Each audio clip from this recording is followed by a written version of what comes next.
Hello प्यारे बच्चों, मेरे चैनल में आप सभी का बहुत बहुत स्वागत है। तो बच्चों, इस वीडियो में हम एमपी बोर्ड की कक्षा 7वीं की हिंदी की बुक है, पाठ 17 है और भी दूं कि क्वेश्चन आंसर हम इस वीडियो में सॉल्व करेंगे। तो चलिए बच्चों, वीडियो शुरू करते हैं। तो बच्चों, यहाँ पर आते हैं हम बोर्ड प्रश्न पर। यहाँ पर प्रश्न 1 दिया है, निम्नलिखित प्रश्नों के उत्तर दीजिए। पहला प्रश्न है, कवि मातृभूमि को क्या क्या समर्पित करना चाहता है।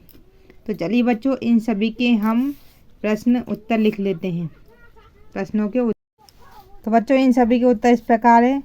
पहला प्रश्न का उत्तर है, कवि श्री रामावतार त्यागी अपनी मातृभूमि को अपना तन मन धन जीवन सब कुछ समर्पित करना चाहता है।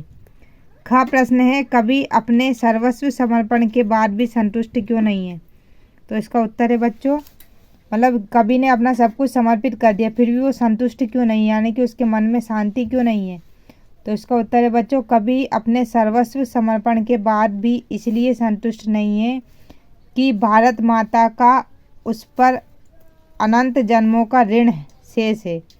ऋण यानी कर्जा, यानी कि जो भारत माता है उसका अनंत जन्मों का कर्जा उस पर शेष है और वह उसे चुकाना चाहता है। इसके लिए समस्त पारिवारिक बंधनों को भी तोड़ देना चाहता है, यानी कि इसके लिए जो उसके परिवार के जितने भी रिश्ते नाते हैं सबको तोड़ देना चाहते हैं, उन बंधनों को वो तोड़ देना चाहता है। वह भारत माता को सदैव स्वतंत्र और उन्नत अवस्था में देखने का अभिलाषी है, मतलब वह चाहता है कि भारत माता जो है वह हमेशा स्वतंत्र रहें और उन्नत रहें। उन्नत अवस्था यानी कि विकसित होती रहें, खुशहाल रहें। प्रश्न क्रमांक ग है बच्चों, कवि क्षमा याचना क्यों कर रहा है। तो इसका उत्तर है, कवि भारत माता से देश की धरती से इसलिए क्षमा याचना कर रहा है कि वह समस्त प्रकार के मोह के बंधनों को तोड़ देना चाहता है।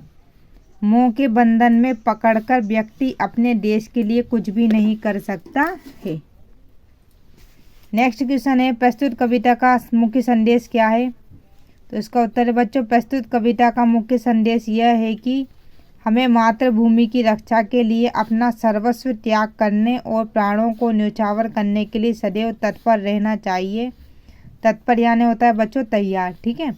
राष्ट्र व्यक्ति और समाज से भी बढ़कर है, यानी कि राष्ट्र यानी देश जो है वह व्यक्ति और समाज से भी बढ़कर है। अतः हमें अपने राष्ट्र को सर्वोपरि मानना चाहिए। नेक्स्ट क्वेश्चन है बच्चों, कवि अपना सर्वस्व किसको समर्पित करना चाहता है।